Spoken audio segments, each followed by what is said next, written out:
Hello students, welcome to our channel physics person. আজকে আমরা Bardhaman district inter school টেস্টের physical সায়েন্সের প্রশ্নটি সমাধান করব। তো আমাদের প্রথম প্রশ্ন ছিল যে গ্লোবাল ওয়ার্মিং পোটেনশিয়াল অনুযায়ী গ্রিনহাউস গ্যাসগুলির সঠিক ক্রম। তাহলে গ্লোবাল ওয়ার্মিং এর জন্য সবচেয়ে বেশি দায়ী গ্যাসগুলো যদি ক্রম সাজাই, তাহলে প্রথমটার ক্ষেত্রে হবে কি অপশন ডি, কারণ সিএফসি সবচেয়ে বেশি, তারপরে আছে N2O নাইট্রাস অক্সাইড আছে, তারপরে মিথেন আছে এবং লাস্টে আছে কার্বন ডাইঅক্সাইড। একটি খোলা মুখ ম্যানোমিটারের এক মুক্ত প্রান্তযুক্ত নলে পারস্তম্ভের উচ্চতা বেশি হলে বুঝতে হবে গ্যাসের চাপ বায়ু চাপের তুলনায় কি আছে, বেশি আছে।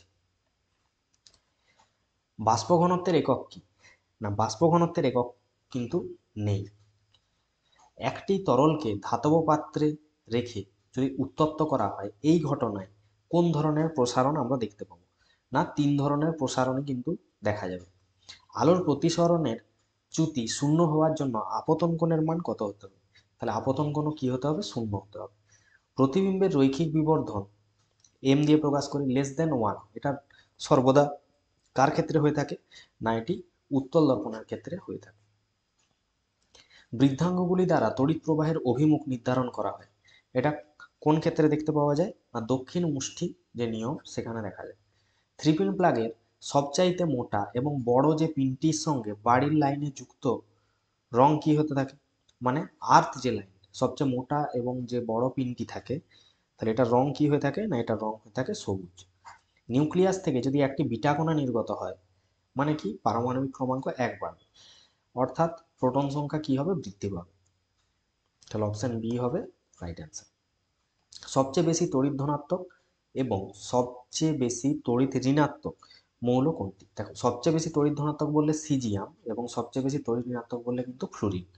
লুইস ডট গঠন, লুইস ডট গঠন কোনটা হবে? না, কিরকম হয়? না, এটা হয়ে থাকে দ্বিমাত্রিক। কপারের তড়িৎ বিশোধনে আদ্র বিশ্লেষণের সম্ভাবনা বন্ধের জন্য কি ব্যবহার করা হয়ে থাকে? না, H2SO4। কোনটি ভিজে লাল লিটমাসকে নীল করবে? মানে লালকে নীল করবে মানে ক্ষার হতে হবে, তাহলে অবশ্যই NH3 দ্রবণ কি হয়ে থাকে? ক্ষারীয় হয়, মানে অ্যামোনিয়া। থার্মিড মিশ্রণে ফেরিক অক্সাইড আর অ্যালুমিনিয়াম চূর্ণের যে মিশ্রণের যে ওজন অনুপাত, সেটা কি অনুপাতে থাকে? না, 3:1 অনুপাতে থাকে। সুগন্ধি এস্টার যদি আমাদের তৈরি করতে হয়, তাহলে কি করতে হবে? জৈব অ্যাসিডের সাথে অ্যালকোহলের বিক্রিয়া করতে হবে।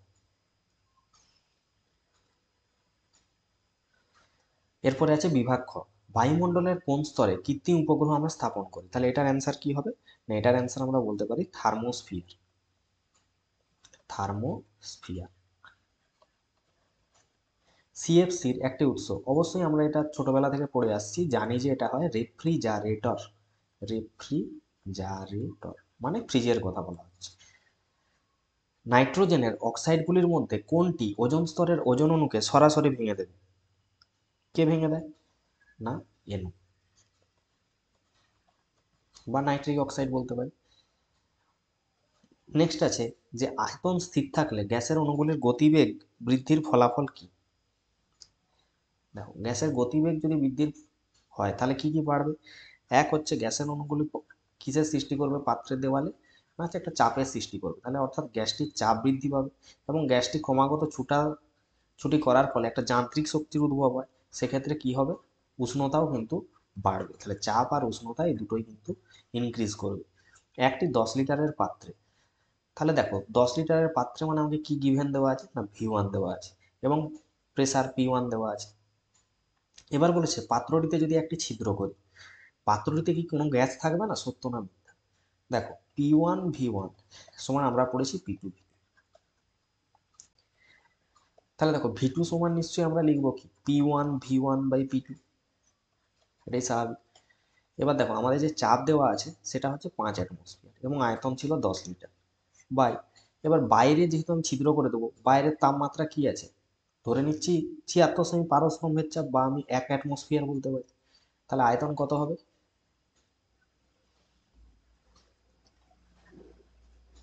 50, এটা থাকবে, অন্তিম আয়তন কি হয়ে যাচ্ছে? 50 লিটার। তাহলে বলেছে যে পাত্রটিতে কি কোনো গ্যাস থাকবে? না, অবশ্যই থাকবে। যদি আমরা ছিদ্র করেও দিই, কি হবে? না, পাত্রটিতে অবশ্যই কিন্তু গ্যাস থাকবে।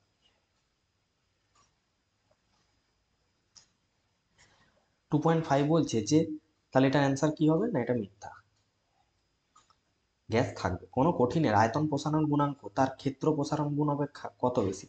দেখো ফর্মুলাটা হচ্ছে আলফা সমান দৈর্ঘ্য প্রসারণ গুণাঙ্ক সমান কি বিটা বাই টু ক্ষেত্র প্রসারণ গুণাঙ্ক এবং সমান হচ্ছে আয়তন প্রসারণ গুণাঙ্ক মানে গামা বাই থ্রি।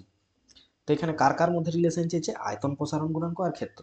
এটা ক্ষেত্র, এটা আয়তন, মানে এর সাথে কোনো সম্পর্ক নেই। তাহলে দেখো এখানে বলেছে যে আয়তন প্রসারণ গুণাঙ্ক তার ক্ষেত্র প্রসারণ গুণাঙ্ক অপেক্ষা কত বেশি। তাহলে দেখো বিটা বাই টু সমান যদি গামা বাই থ্রি হয়, তাহলে আমাকে আয়তন প্রসারণ গুণাঙ্ক গামা সমান কি লিখতে পারি? না 3/2 বিটা। তাহলে কত গুণ বেশি হচ্ছে? না অ্যান্সার হবে 3/2। দ্বিধাতব পাত কোন নীতিতে কাজ করে? অবশ্যই এটা কি হয়, দুটো সেই কঠিন পদার্থ নিয়ে আমরা ধাতু দিয়ে তাদের মধ্যে রিবেট করানো হয়, অর্থাৎ কঠিন পদার্থের বা কঠিনের দৈর্ঘ্য প্রসারণের উপর আমরা এটা করে থাকি। তরঙ্গ দৈর্ঘ্যের ভিত্তিতে লাল, নীল, বেগুনি এবং হলুদ আলোকে সাজাতে হবে। তাহলে দেখো লাল আলোর তরঙ্গ দৈর্ঘ্য সবচেয়ে বেশি, বেগুনির তো সবচেয়ে কম। তাহলে কিরকম ভাবে সাজানো হবে? না লালের হচ্ছে সবচেয়ে বেশি, তারপরে কি আসবে? হলুদ, তারপরে আসবে আমাদের নীল এবং সবচেয়ে কম কার? বেগুনি। তাহলে এরকম করে সাজাতে হবে। ভিভ জিওর মনে রাখলেই হবে। গাড়ির হেডলাইটে ব্যবহৃত যে অবতল প্রতিফলক সাপেক্ষে বাল্বটিকে কোন অবস্থানে রাখা হয়? না একদম মিডিল, মানে হচ্ছে ফোকাসে রাখা হয়, সোজা ভাষায় বলতে গেলে মুখ্য ফোকাস।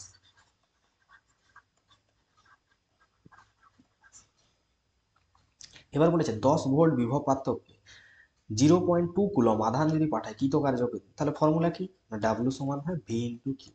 ভি মানে বিভব, কিউ মানে আধান এবং ডাব্লিউ সমান কৃত কার্য। তো আমাকে কৃত কার্য দিচ্ছে, সিম্পলি গুণ করতে হবে। তাহলে 10 গুণিত 0.2। এবার কৃতকার্যের একক কি হয়? জুল। তাহলে 10 দুগুণে 20/10 মানে 2। তাহলে 2 জুল হবে কৃতকার্য। তাহলে এটার অ্যান্সার হবে আমাদের 2 জুল। তড়িৎ চুম্বকীয় আবেশে তড়িৎ প্রবাহের অভিমুখ জানা যায় কোন সূত্র থেকে? না তড়িৎ চুম্বকীয় আবেশে তড়িৎ প্রবাহের অভিমুখ জানা যায় কিন্তু লেঞ্জের সূত্র থেকে। কোন সূত্র থেকে? না লেঞ্জের সূত্র থেকে। নেক্সট বলেছে থাইরয়েডের চিকিৎসায়, এটা আগেও করা হয়েছে, না 131 আই আয়োডিনের এই আইসোটোপটা আমরা ব্যবহার করি। থাইরয়েড মানে আয়োডিন, আয়োডিন আছে। তেজস্ক্রিয়তা পরিমাপের এসআই একক কি হয়? না বেকারেল। বেকারেল। অতি সক্রিয় ধাতু এদের মধ্যে কি? না অতি সক্রিয় ধাতু হচ্ছে আমাদের কিন্তু সেই ধাতুর যে সক্রিয়তা জানে সেখানে যদি দেখি পটাশিয়াম হচ্ছে উপরের দিকে থাকে। ক্যালামাইন মানে কি? জিঙ্ক। অনেকবার করা হয়েছে। যেগুলো বারবার করা হচ্ছে বা রিপিট হচ্ছে সেগুলো কিন্তু তোমরা প্র্যাকটিস করার সময় স্টার মারতে থাকবে। এতে কি হবে, তোমরা বুঝতে পারবে যে এই বছরের জন্য কোন প্রশ্নগুলো খুবই গুরুত্বপূর্ণ হতে চলেছে, কোনগুলোকে তোমাদেরকে একটু বেশি করে দেখতে হবে, ভালো করে দেখতে হবে। ইউরেনিয়াম উত্তর মৌল, প্লুটোনিয়াম যত লাস্টে আম আছে, ম্যাক্সিমাম আমগুলোই হচ্ছে কি হচ্ছে ইউরেনিয়াম উত্তর মৌল। নেপচুনিয়াম, প্লুটোনিয়াম, তাহলে এখানে কোনটা হবে? না এখানে আমাদের হবে এই দু নম্বরটা। তাহলে এখানে আমি লিখবো 2। তড়িতের পরিবাহী কোনটা? তড়িতের পরিবাহী এখানে বলতে পারি তামা। নাইট্রোজেন অণু তৈরিতে একটি নাইট্রোজেন পরমাণু কতগুলি ইলেকট্রন অংশ নেয় না? আমরা তো দেখেছি কি এরকম থাকে, এরকম থাকে, আর এখানে এই যে 1 2 3 4 5 6 এরকম বন্ধনী গঠন করে, আর এখানে দেখি মাথার গুলো কি হয় বন্ধন গঠনে অংশগুলো এইরকম থাকে না। ব্যাপারটা যদি এরকম করি, এরকম যদি করি, তাহলে এরা কি করে? বন্ধন গঠনে অংশগ্রহণ করে। কিন্তু এই যে এইখানে যারা থাকে, এই যে মাথায় যারা থাকে, তারা কিন্তু ইলেকট্রনগুলো অংশগ্রহণ করে না। এগুলোকে বলা হয় নিঃসঙ্গ ইলেকট্রন, এদের সঙ্গ দেওয়ার কেউ নেই। তাহলে কটা ইলেকট্রন দেখতে পাচ্ছ? না 4টি বলতে পারো, না তো 2 জোড়া বলতে পারো, যেটা বলছে। একটি ভোল্টমিটারে কোন শক্তি কোন শক্তিতে রূপান্তরিত হয়? না অবশ্যই তড়িৎ শক্তি। এবার বলে কোন ধরনের তড়িৎ শক্তি পাঠানো হয়? অবশ্যই ডিসি। এটাও একটা প্রশ্ন। তাহলে তড়িৎ শক্তি, রাসায়নিক শক্তি। তড়িৎ বিশ্লেষণের ফলে উৎপন্ন ক্যাটায়নগুলির মোট আধান এবং অ্যানায়নগুলির মোট আধান কি হয়? সমান হয়ে থাকে। তাহলে এটা হবে কিন্তু সত্য। জলের তড়িৎ বিশ্লেষণে এখানে দুটো জিনিস মনে রাখতে হবে, যে জলের তড়িৎ বিশ্লেষণে যে ক্যাথোড আর অ্যানোডে যে গ্যাসগুলো পাই তাদের আয়তনের অনুপাত হয় কিন্তু 2:1। এটা মনে রাখে, আয়তনের অনুপাত। তাহলে এখানে বলেছে যে ক্যাথোডে হচ্ছে 44.8, তার মানে 2 মানে এখানে বলা হচ্ছে 44.8। তাহলে দেখো 2 এর ভ্যালু যদি হয় 44.8 লিটার, তাহলে 1 এর ভ্যালু কত হবে? না 44.8, ওই কি নিয়ম? তাহলে 22.4 লিটার। তার মানে এখানে এটা কি হয়, অ্যানোডে অক্সিজেন আর ক্যাথোডে হাইড্রোজেন। তাহলে আমার দরকার এইটা, অক্সিজেন গ্যাসের আয়তন দিয়েছে মানে 1 এর ভ্যালু চেয়েছে, তাহলে 1 এর ভ্যালু কত হয়? 22.4 লিটার, তাহলে আমরা অ্যান্সার কি লিখবো? 22.4 লিটার। তাহলে 22.4 লিটার হবে এটার অ্যান্সার। স্মেলিং সল্ট কি না? স্মেলিং সল্ট হচ্ছে অ্যামোনিয়াম কার্বনেট আর ক্যালসিয়াম হাইড্রোক্সাইডের একটা মিশ্রণ। Smelling salt ammonium carbonate, ammonium carbonate আর ক্যালসিয়াম হাইড্রোক্সাইডের মিশ্রণ। এটা মনে রাখলেই হবে, ক্যালসিয়াম হাইড্রোক্সাইডের মিশ্রণ। এখানে বলেছে যে রূপোর টাকা কোন গ্যাসের সংস্পর্শে? অবশ্যই H2S বা হাইড্রোজেন সালফাইড। কালাজ্বরের ওষুধ প্রস্তুতিতে ব্যবহৃত যৌগটির নাম কি? ইউরিয়া। এটা সংকেতটাও খুব ইম্পর্টেন্ট, NH2CO, NH2 মনে রাখবে, NH2CO, NH2। সরলতম কীটন কি হবে? সরলতম কীটন হচ্ছে প্রোপানন, বলতে পারি প্রোপানন। এরপরে আছে অ্যালকিন যৌগের সঙ্গে যদি হাইড্রোজেন যুক্ত হয়ে যায় তখন কি পরিণত হবে? অ্যালকেন হয়ে যাবে, অ্যালকেন। একটি সমগণীয় সারির, যখনই বলবে সমগণীয় মানে কি, তাদের মধ্যে একটা CH2 বন্ডের, CH2 গ্রুপের পার্থক্য থাকে। তাহলে CH2। চলে আসো বিভাগ গ। বিভাগ গতে কোন প্রশ্নগুলো করব না? যে সমস্ত গাণিতিক প্রশ্নগুলো আছে, কারণ এক থিওরি করলে অনেক বড় ভিডিও হয়ে যাবে, সেক্ষেত্রে তোমাদের দেখতেও অনেকটা বিরক্তিকর লাগবে। তো এখানে গাণিতিক প্রশ্নগুলো করে নেবো আমরা, আর থিওরি কোশ্চেনগুলো তোমরা তোমাদের বইতে একটু খুঁজে পড়ে নেবে। তাহলে এখানে দেখো 3-এর দাগে কোন অঙ্কগুলো আছে।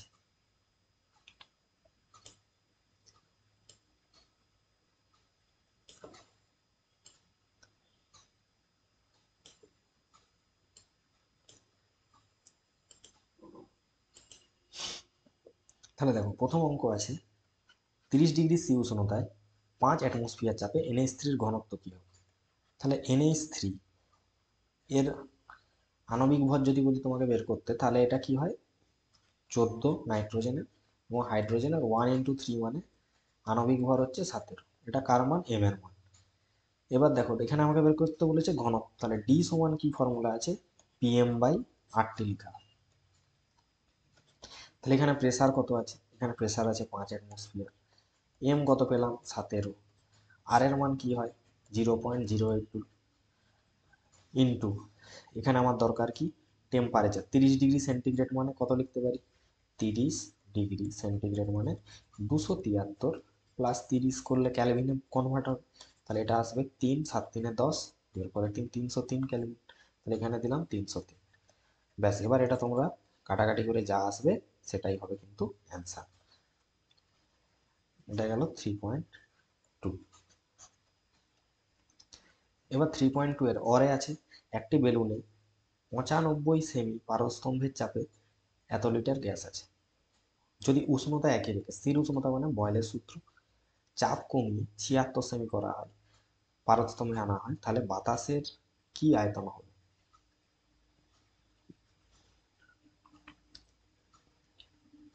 উষ্ণতা স্থির আছে, তাহলে P1V1 সমান P2V2। তো আমাকে চেয়েছে V2 চেয়েছে, তাহলে V2 সমান কি হবে? P1V1/P2। তাহলে এখানে আছে P1 প্রেসার প্রথমে ছিল 95, তারপরে আছে এখানে আমাদের চাপ, না বেলুনে 95 সেমি, আয়তন আছে কত?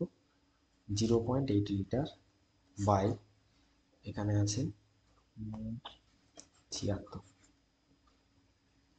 কাটাকাটি করলে কি হবে? 19×5 95, 19×4 76, 4×2 = 8,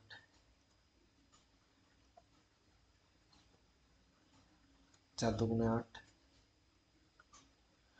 তাহলে এটা কত আসবে? 5 × 0.2 মানে 1.0 লিটার বা 1 লিটার হচ্ছে এটার অ্যান্সার। নেক্সট আছে 15 সেমি ফোকাস দৈর্ঘ্যের একটি উত্তল লেন্সের সামনে 30 সেমি কোনো বস্তু রাখলে বস্তুটির প্রতিবিম্ব কোথায় গঠিত হবে? 15 সেমি ফোকাস দৈর্ঘ্য, তার সামনে 30 সেমি কোনো বস্তু রাখলে কোথায় গঠিত হবে? অ্যান্সার হবে বক্রতা কেন্দ্রে। নেক্সট বলেছে যে বস্তুটির প্রতিবিম্ব কোথায় হলো? বস্তুটির উচ্চতা বলে দেওয়া আছে। দেখো বস্তুর উচ্চতা দেওয়া আছে, মানে আমার দেওয়া আছে ইউ 3.3, ইউ দেওয়া আছে, কত দেওয়া আছে বস্তুর উচ্চতা 6 সেমি। ফোকাস দৈর্ঘ্য আমার লাগবে না, 30 সেমি, লেন্সের সামনে 30 সেমি কোনো বস্তু রাখলে বস্তুর উচ্চতা 6 সেমি হলে প্রতিবিম্বের উচ্চতা কত হবে?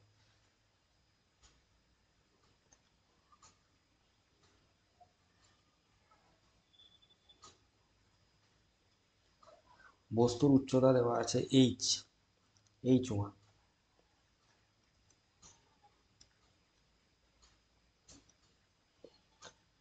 ইউ দেওয়া আছে 30 সেমি,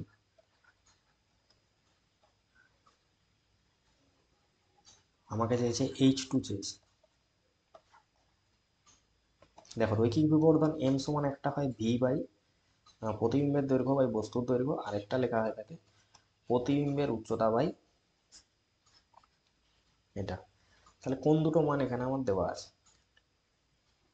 এক তো রৈখিক বিবর্ধন কি হবে, দেখো এখানে 30 সেমি কোনো বস্তু রাখলে, 15 সেমি ফোকাস দৈর্ঘ্যের একটি উত্তল লেন্সের সামনে 30 সেমি কোনো বস্তু রাখলে বস্তুটির প্রতিবিম্ব কোথায় গঠিত হবে? তাহলে এটা হবে রৈখিক বিবর্ধন কত আসবে, দেখো একটা করতে হবে আমাকে ভি, আর আমাকে করতে হবে ইউ, কত 15। তাহলে 30/15 করলে রৈখিক বিবর্ধন আসবে 2। তাহলে রৈখিক বিবর্ধন যদি 2 হয়, H1 যদি 6 হয়, তাহলে H2 কত হবে? না, H2 হবে 6 × 2 12। তাহলে প্রতিবিম্বের যে দৈর্ঘ্য বা উচ্চতা সেটা হবে কিন্তু 12। 4000 অ্যাংস্ট্রম তরঙ্গ দৈর্ঘ্যের একটি বেগুনি বর্ণের আলো বায়ু থেকে কাঁচে প্রবেশ করলে আলোটির তরঙ্গ দৈর্ঘ্যের কি পরিবর্তন?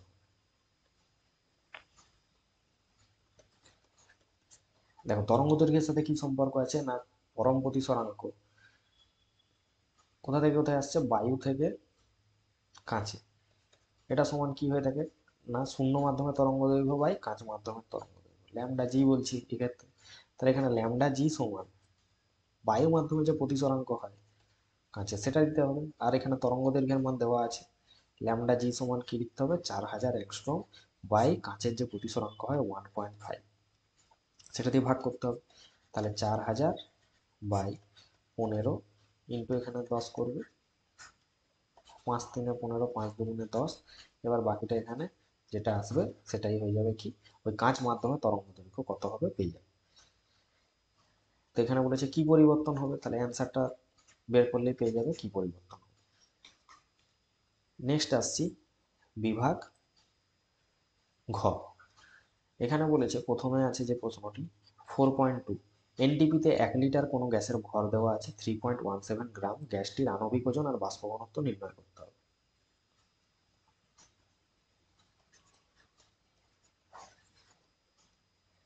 তাহলে 1 লিটার, দেখো এনটিপিতে 1 লিটার কোনো গ্যাসের ভর কত আছে 3.17 গ্রাম।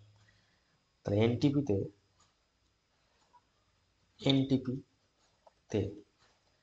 1 লিটার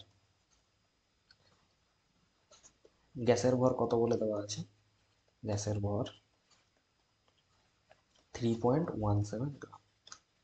তাহলে এনটিপিতে আমরা জানি 22.4 লিটার হয় কি 1 মোল গ্যাসের ভর, তাহলে 22.4 লিটার গ্যাসের ভর কত হবে, 22.4 ইন্টু 3.17। তাহলে এটা করলে কত আসবে অ্যান্সার না 71 গ্রাম। তাহলে এখানে বলেছে যে আণবিক ওজন কত, তাহলে এটাই হবে তার আণবিক ওজন। তাহলে আণবিক ওজন সমান কত হবে, আণবিক ওজনকে আমরা এম দিয়ে প্রকাশ করি, 71 গ্রাম হবে।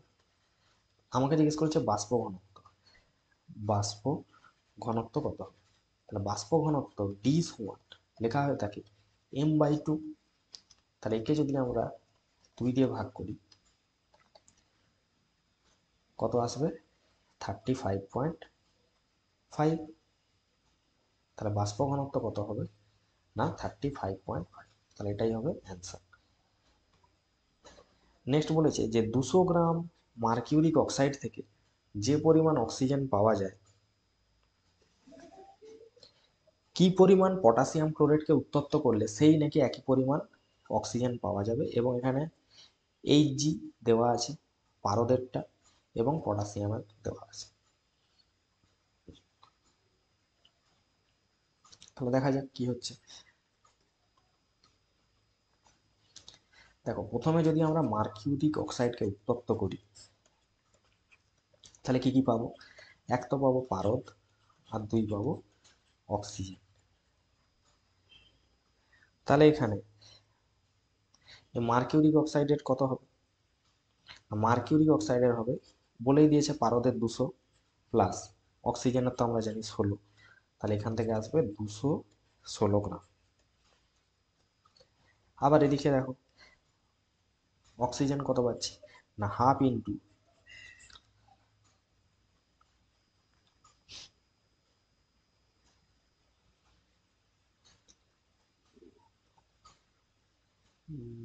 ষোলো 32।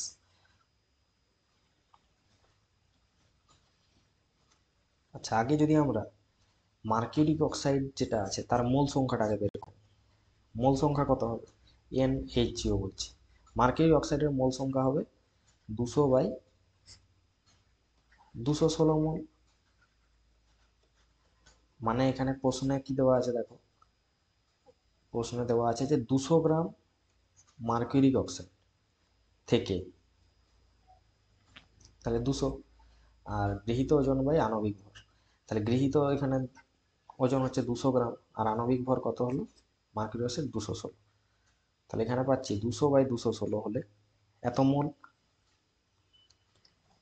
তার মানে দেখো এখানে যে এত মোল পাচ্ছি, এত গ্রাম অক্সিজেন পাওয়া যাচ্ছে, এখানে হাফ মোল অক্সিজেন থেকে,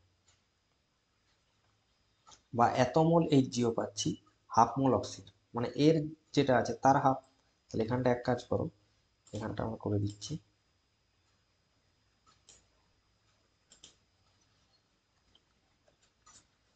হাফ মোল পাচ্ছি কার না, এই যেখানে আছে 200/216, 200/216 মোল।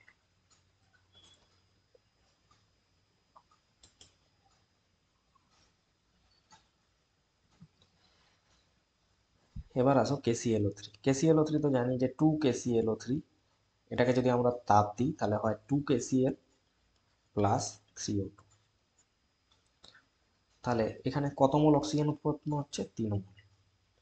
তাহলে 3 মোল অক্সিজেন পাই কোথা থেকে? 2 মোল KClO3 থেকে, 2 মোল KClO3 থেকে থেকে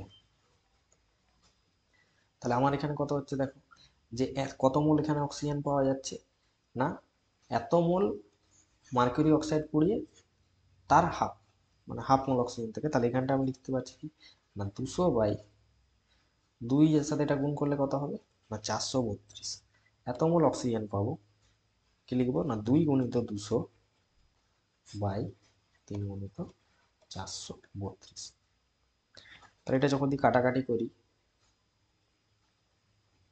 কি আসবে না, 2 দিয়ে কাটো, 2×2=4, 2×1=2, 2×6=12, 2 100, 2×1=2, 0, 2×8=16, তাহলে উপরে আসছে 100 আর নিচে আসছে 324 মোল KClO3।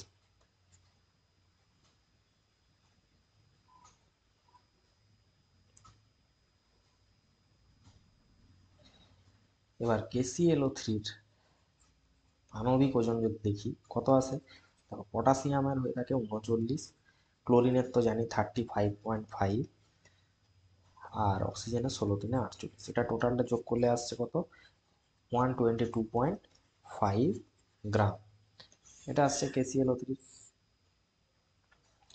তাহলে দেখো যে এটা মানে কি 1 মোল বোঝাচ্ছে, তাহলে 1 মোল KClO3 মানে কত গ্রাম? 122.5 গ্রাম। এবং 100/324 মোল KClO3 মানে কত আসবে 122.5 ইন্টু 100/324। তাহলে এটার অ্যান্সার কত আসবে 37.8 গ্রাম। প্রায় আসবে। তাহলে এখানটায় আমরা কি বললাম না, এর মোল সংখ্যা বের করে নিলাম, যে এত মোল আমরা এইচজিও থেকে 1 মোল থেকে হাফ মোল পাচ্ছি, তাহলে এত মোল এইচজিও থেকে কত মোল অক্সিজেন পাবো সেটা দেখে নিলাম, এখান থেকে এটা করলাম। তারপরে আমরা এখানে মান বসি, যেহেতু এটা সমান পেতে হবে, তাহলে এইটা হবে আমাদের অ্যান্সার।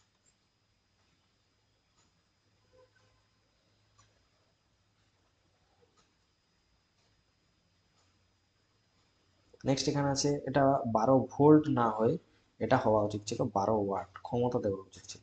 তাহলে 12 ওয়াট টাংস্টেন ল্যাম্পকে 12 ভোল্ট বিভব পার্থক্যের উৎসের সঙ্গে যুক্ত করা হয়।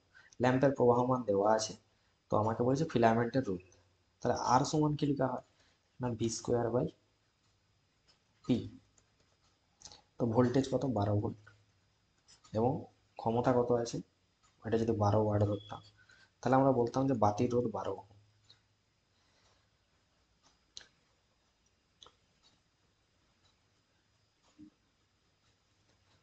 তো এখানে আমাকে জিজ্ঞেস করেছে ফিলামেন্টের রোধ, ল্যাম্পের প্রবাহ মাত্রার মান দেওয়া আছে 3 অ্যাম্পিয়ার, তাহলে সেই হিসেবে যদি রোধ বের করি,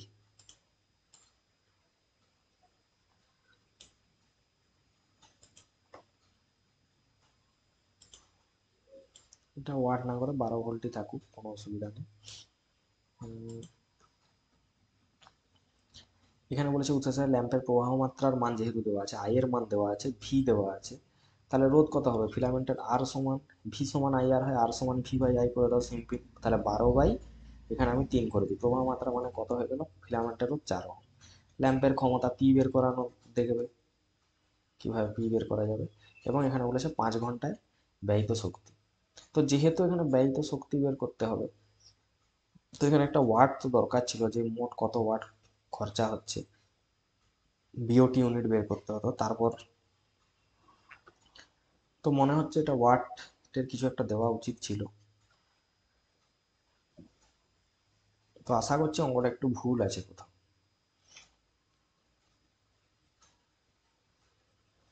এই অঙ্কটা দেখবে যে একটা তড়িৎ কোষের তড়িৎ চালক বল ই দেওয়া আছে 10 ভোল্ট, এখানে দেওয়া আছে অভ্যন্তরীণ রোধ ছোট হাতের আর দেওয়া আছে 1 ওহম, তড়িৎ কোষটিকে যোগ করা হয়েছে 3 ওহম রোধের সাথে, বড় হাতের আর দেওয়া আছে 3 ওহম।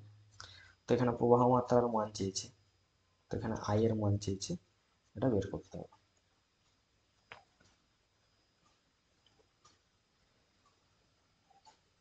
তাহলে এটা চলতরিৎ চ্যাপ্টারটা যদি তোমরা দেখো, তাহলে সেখানে পেয়ে যাবে যে কিভাবে বের করতে হয়।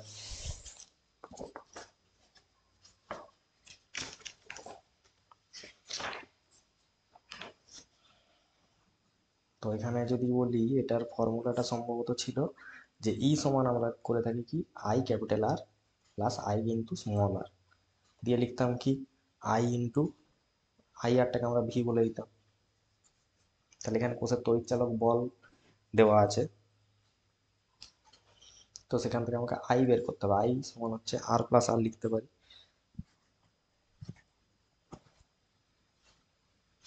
এবং স্মল আর এর মানও দেওয়া আছে, আর ক্যাপিটাল আর এর মানও দেওয়া আছে। তাহলে দেখো আই ইন্টু ক্যাপিটাল আর এর মান কত দেওয়া আছে, এখানে দেখো 3, এবং অভ্যন্তরীণ রোধের মান দেওয়া আছে 1, তাহলে এটা হয়ে গেল আই ইন্টু 4। আর এখানে কোষের তড়িৎ চালক বলের মান দেওয়া আছে দেখো 10, তাহলে আই সমান কত হবে, আই সমান লিখতে পারি 10/4, মানে 4 × 2 = 8, 9 × 10 = 2, 4 × 5 = 20, মানে 2.5 অ্যাম্পিয়ার। বাস হয়ে গেল, তাহলে এটা অ্যান্সার কত আসবে, 2.5 অ্যাম্পিয়ার। তাপ উৎপাদনের হার এইচ সমান কি হয়, I²RT করলে তাপ উৎপাদনের হার পেয়ে যাবে।